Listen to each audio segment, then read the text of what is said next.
أعوذ بالله من الشيطان اللعين الرجيم بسم الله الرحمن الرحيم الحمد لله رب العالمين والصلاة والسلام على سيد الأنبياء وخاتم المرسلين سيدنا ونبينا بالقاسم محمد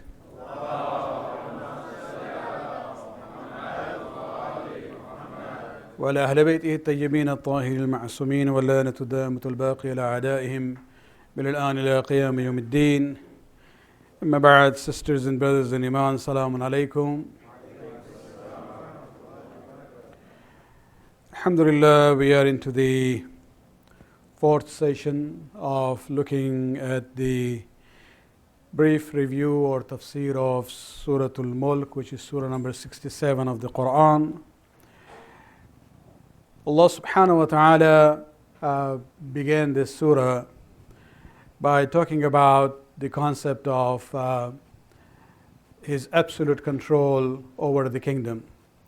And then He talked about how He created death and life and explains the purpose of creating human beings.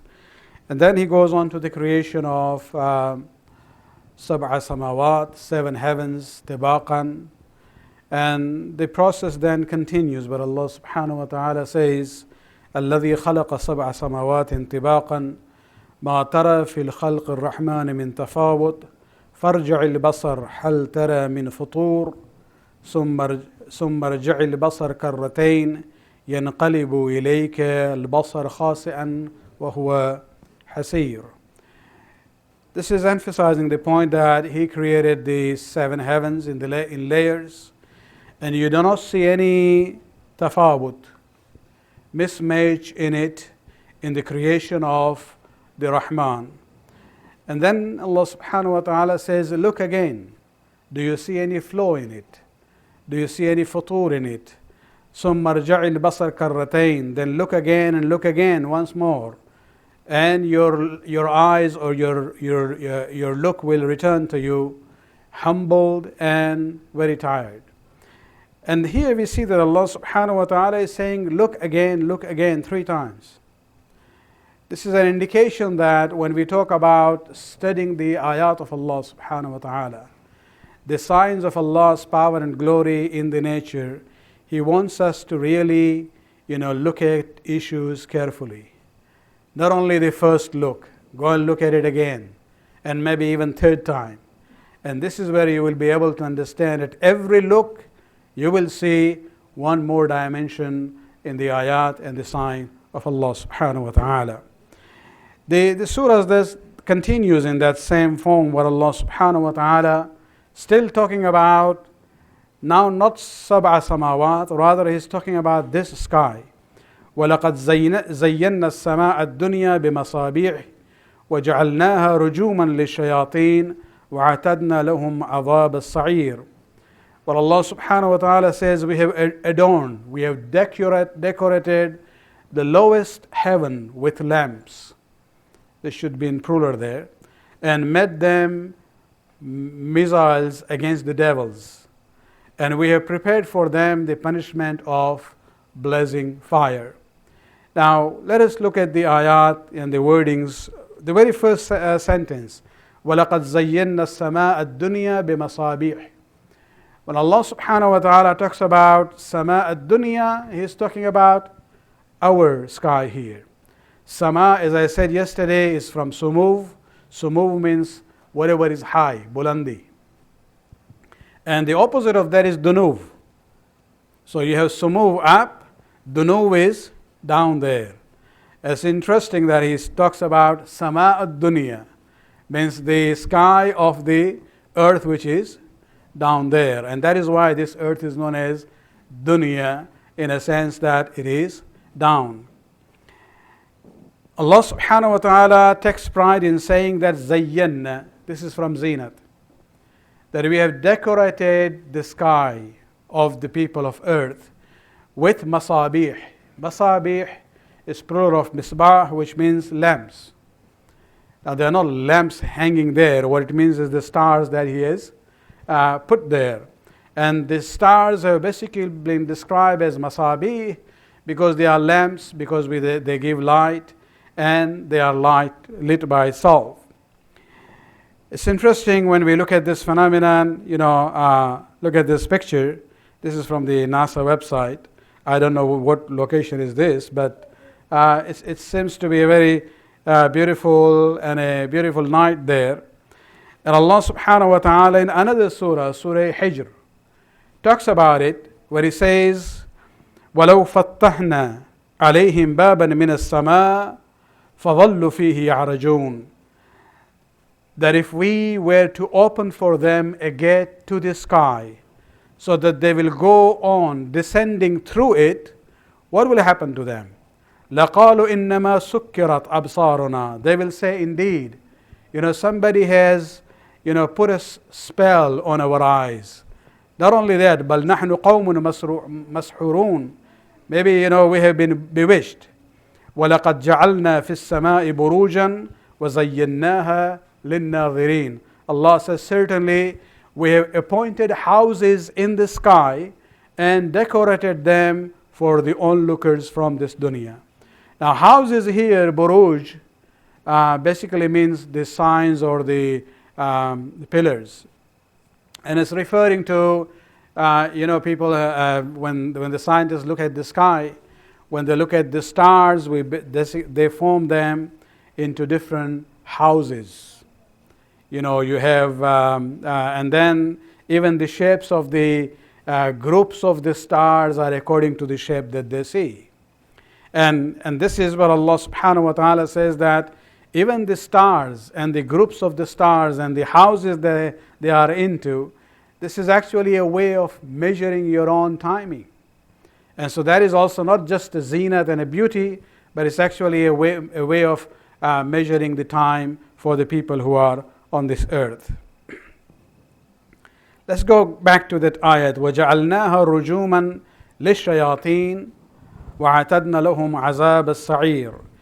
And we made them, after talking about the stars as lamps or lights, then Allah says that we have made the stars into, the translation is from Ali Quli Qarai. He uses the term missiles. And we made the stars into missiles against the shayateen, the devils. And we have prepared for them the punishment of blazing fire. This ayat is one of the difficult ayat of Quran. The Mufassirin have, gone from right to left. Some of them actually have given up. They say, this is an ayat, we don't know what it means. We leave it to Allah subhanahu wa ta'ala. Because what does it mean when He says that I made the stars into rujum for shayateen? Let us look at the words. Allah subhanahu wa ta'ala, when He's talking about the stars, of course He's not talking about all the stars. Some of the stars, end up becoming meteors. And Allah uses the term rajm for it. Rajm means to stone someone or to push someone away. And that is the meaning used here in the translation, that the stars, especially when they end up, come into the atmosphere of the earth, they actually fire up. And that is where you see what is known as the shooting stars. And the term shooting stars actually is very much appropriate as far as this function of rajm is concerned. Shaitan, for example, we call him Rajim. Why do we call him Rajim? Rajim means he was allowed to be in the assembly of the Malaika. This is how up he had reached. He was not a Malak. He was not an angel. He was from the jinn.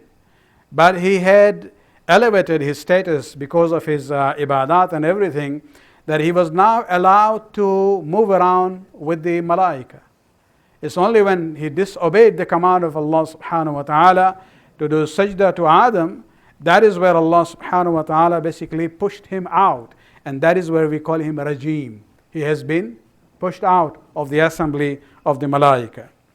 And so basically what we see here is that Allah subhanahu wa ta'ala says that He uses some stars as rujum, as a weapon, in order to hit the shayateen. Now what does shayateen mean here? Shayateen is plural of shaitan. And when we talk about this concept, basically we are talking about what is known as shooting stars. According to the scientists, actually 100 tons of space rock and rubble bombard our Earth every day. Do you believe that? If it's 100 tons every day, why don't we see it?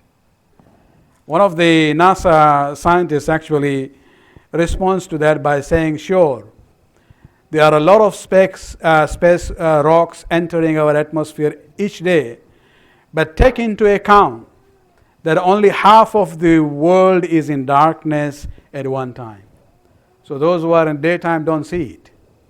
And 2/3 of that is over water, means these rocks that come, the meteors hit the water, which is not, nobody lives there. And this is where he says, if you look at other factors, the city lighting and the weather conditions, that's why we don't see that much. But every day, 100 tons of space rock comes into the atmosphere of the earth, and they hit our earth itself. And so this concept where Allah subhanahu wa ta'ala says that I have made some stars into rujuman li shayateen, this is a true phenomenon. It's not just a story here. But what does it mean? During the days of the Prophet, and even now, this is not only the days of the Prophet, there were people, even in our Muslim countries, Amil Sahib and others. What do? You have a problem, instead of looking at the problem, we go to him and say, I have this family problem. Can you tell me why it's happening? This issue of jadoo and this and that, and they say, okay, we'll find out. Many times I get questions, and no offense, but most of them from ladies. This and this has happened to them. Can you look into it and tell me who is doing this to me? I said, I really don't have no knowledge of that kind.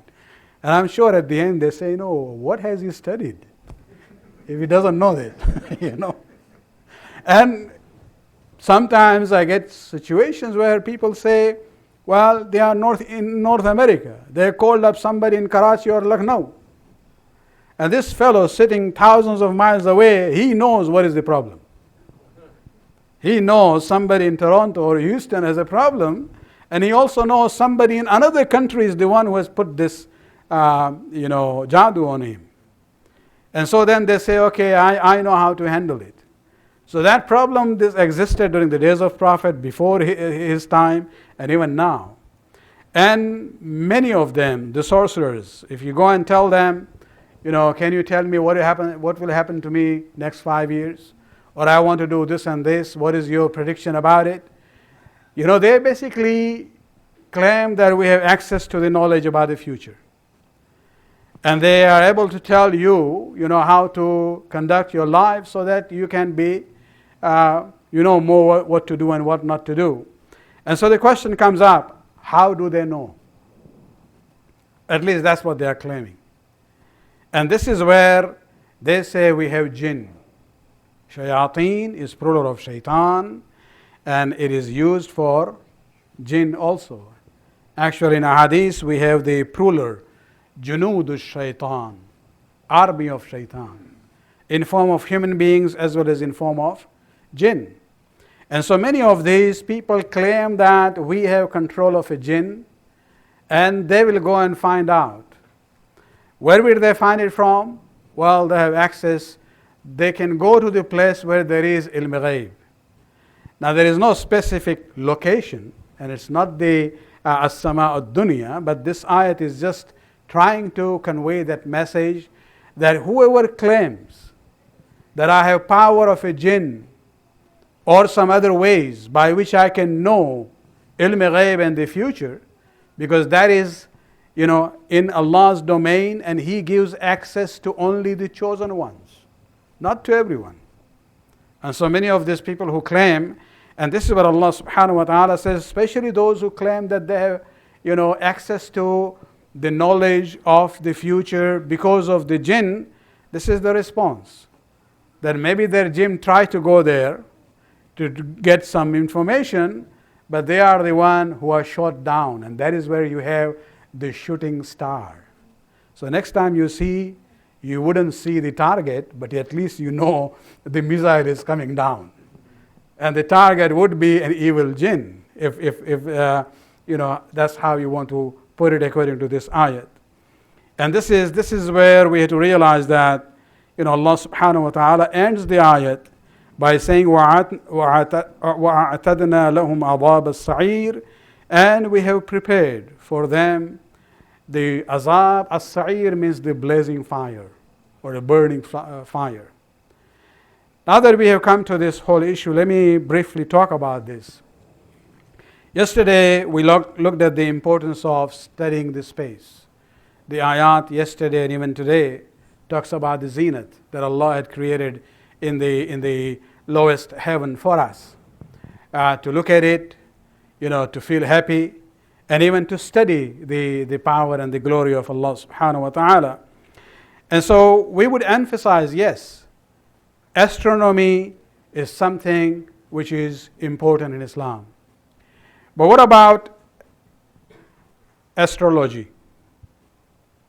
Studying the movement or the location and the timing of the stars. There are two ways of looking at it. Astrologers do the same thing, astronomers also do the same thing. But the purpose are different.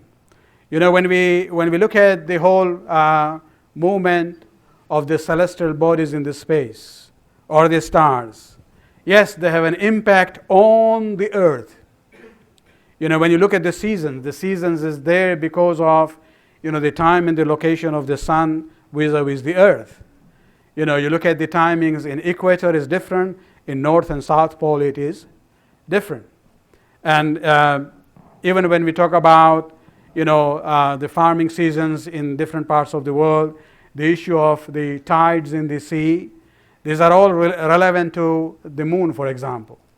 And so, yes, these bodies around us in this space have an impact on the earth. And this is where, we cannot deny that. And this is what is known as astronomy. It's not only that it's not jaiz to learn astronomy. Actually, it is necessary, even for some religious issues. When we talk about, sunrise and sunset, when we talk about zawal, this whole issue of the timing of the prayers and the fasting, or when we talk about the issue of qibla. These days we have these very easy, available, gadgets that everyone can use. But even if you look at the fiqh books, for example, on Kitab al-Salat, just about 200 years ago, you will see they have a whole discussion about if you want to know the qibla, if you are in Iraq, what star do you look for? Or what direction that you look for vis-a-vis the sun at that time? Or if you are in India, what do you do? Or if you are in Russia, what do you do? And so this whole issue of studying the planets and the stars, this was part of the Islamic curriculum until this new equipment came, and it has become kind of redundant, that section of Kitab al-Salat. But this is necessary, and this is something which is part of the Islamic recommendations. But when we look at the issue of astrology, that is different. That is where people study the planets and the stars. And this is a very serious issue, if somebody believes that the planets and the stars can partially or fully, independent of Allah subhanahu wa ta'ala, have an impact on human condition. We are not talking about the earth. Now we are talking about the human condition. Whether a person, the illness comes to him, or he is a wealthy person, or he is a healthy person, or he is a poor person, or his marriage is going to work or not work. Nowadays we are so much influenced sometimes by the Hindu tradition that we would also like to see, the marriage is taking place. Are the stars in line or not for me? There's nothing like that. The stars and the alignment of the stars do not determine whether your marriage would be successful or not. Even istikhara doesn't guarantee that. And I said this before. Because I remember a case of a divorce had come to me, and once I was reciting the talaq. Later on, the fellow says, "But Maulana, istikhara to aap hi ne dekha tha." That I had come to you for the istikhara for this marriage, and today it's ending in talaq. I said, but istikhara doesn't guarantee you the success in marriage. You still have to work on it. It just says that the matching of two individuals was good. But it doesn't mean you don't have to do anything. You still have to work with one another, to maintain a peaceful relationship. And so these stars and the moons and the sun and the timing and the day, or even the istikhara in that way, doesn't guarantee the success of what you are planning. You still have to do your homework. You still have to fulfill your own duties and your obligations. According to our fiqh, if somebody believes that the stars and the moon or the planets can independently of Allah subhanahu wa ta'ala influence the human condition, then this is not only haram, it is equal to kufr. Because you have put Allah on one side and these planets and stars on the equal level. There are others who study this and they say, well, the planets and stars do not influence the outcome of human condition.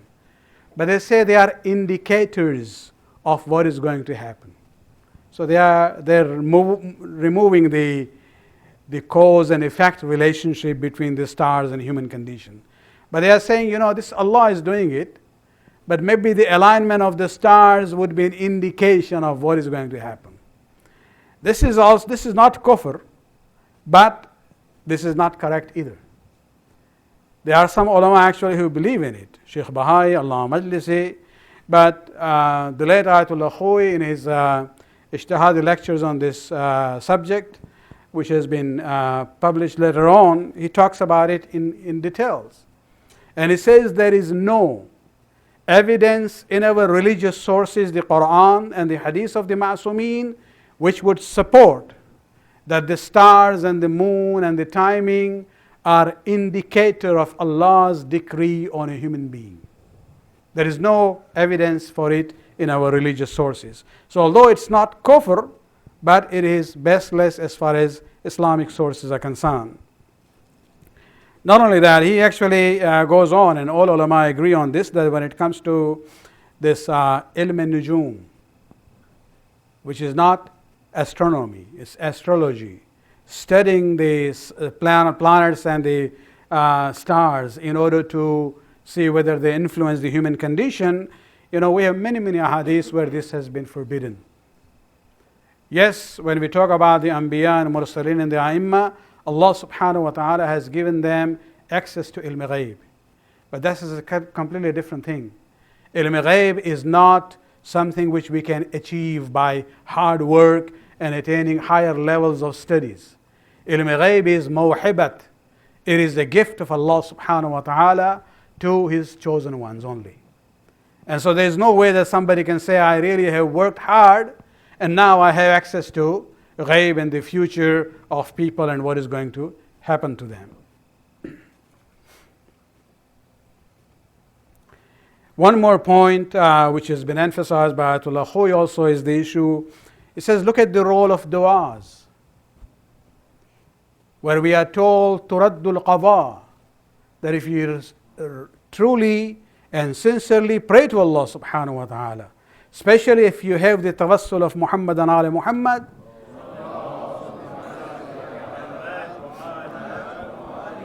then Allah can even change the qaza and qadr. Even His decree can be changed, but He will change it. And so the dua has that impact of even changing that. Especially when we talk about the issue of sadaqat, giving in charity. These are the issues which shows that we should not go in that way. We should go back to the basic teachings of our faith.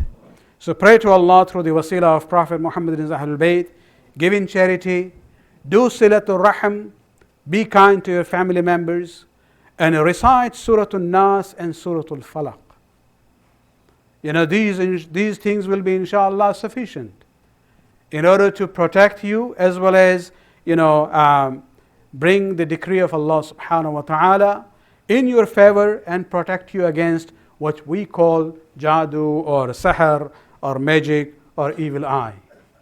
We do not totally deny that these things happen, but remember that the solution are very simple, which is dua and the prayers to Allah subhanahu wa ta'ala, and the issue of sadaqah. I cannot emphasize that point. Sadaqah is very powerful in dealing with these things which might not be in our own control. And so do not consider them to be just minimum issue, especially when I talk about Suratul Nas and Suratul Falaq. We have this tradition, people say, Maulana, can you write a ta'weez? What is the meaning of the word ta'weez? Ta'weez means protection. And in Arabic, actually you do that. Before you recite the Quran, before even saying Bismillah ar-Rahman ar-Rahim, what do? What is the first word again? A'udhu. Is it similar to ta'weez? A'udhu and ta'weez come from the same root. A'udhu billahi minash shaitan. I seek protection of Allah from the shaitan. So those words themselves are ta'weez. We think ta'weez means something we tie here or hang in our neck. And I'm not saying those are not important. If they are from the Ahlul Bayt, they are important. But the concept of ta'weez is not necessarily a written thing. It could even be something that you are reciting. When you say a'udhu, that is ta'weez. And the last surah are actually known as mu'awzatain, means two surahs, by which Rasulullah used to do ta'weez of Imam Hassan and Imam Hussein when they were young. And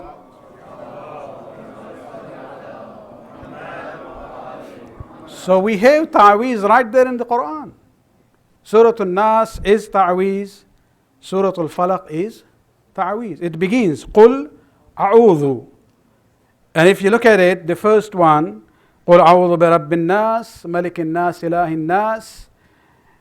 You actually first are seeking the help of Allah by calling out three names.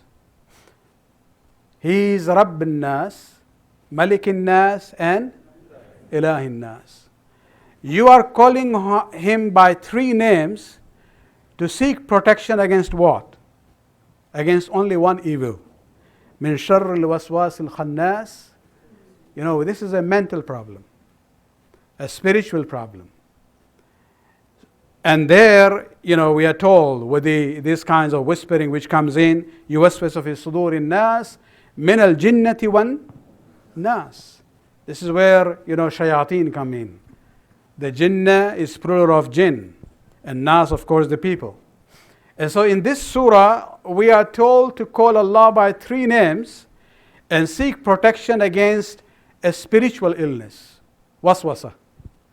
In another surah, it is opposite. قُلْ أَعُوذُ بِرَبِّ الْفَلَقِ. You call him only by one name, the Lord of the Dawn. And you seek protection from four things. In the earlier surah, use three names of Allah to seek protection from one, because this was more powerful. It was inside you. It was waswasa. Now you are calling him by one name only. قُلْ أَعُوذُ بِرَبِّ الْفَلَقِ. That say, I seek protection of the Lord of the Dawn against four things. مِنْ شَرِّ مَا خَلَقَ. The evil of what he has created. Not that he has created something evil, but there are things that he has created which also has the potential of evil. So Allah keep me away from it. That was very general. And number two, وَمِن شَرِّ غَاسِقٍ إِذَا وَقَبْ. And Allah, I seek your protection from the darkness when it comes. Not that darkness itself is evil, but it is the time when the evil elements come out to inflict their evil on you. And so second is the time issue. وَمِن شَرِّ النَّفَّاسَاتِ فِي الْعُقَدِ, and the evil of those jadugar. Simple words here. Nafasat fil uqad, those who blow on the knots. Now, this is where we say we do not deny sahar and jadu and sorcery, but it doesn't exist to the extent that we, in our culture, we think about it. Well, it's not in our culture. You go to Toronto also, many streets you will see all these, stores with the hand of the symbol of the palm there. So even this business is flourishing here, in the West also. And so you have that problem. وَمِن شَرِّ حَاسِدٍ is a hasad, the evil implications of envy and jealous person. And so we have this silsila. Yes, issues are there in our life, but we already have the ta'weez from the Quran and the sayings of the Ahlul Bayt, especially the dua and the sadaqat. May Allah subhanahu wa ta'ala keep us away from all the shurur, and may He keep us very firm and steadfast on the path of Muhammad and Ali Muhammad salawatullah alayhim ajma'een.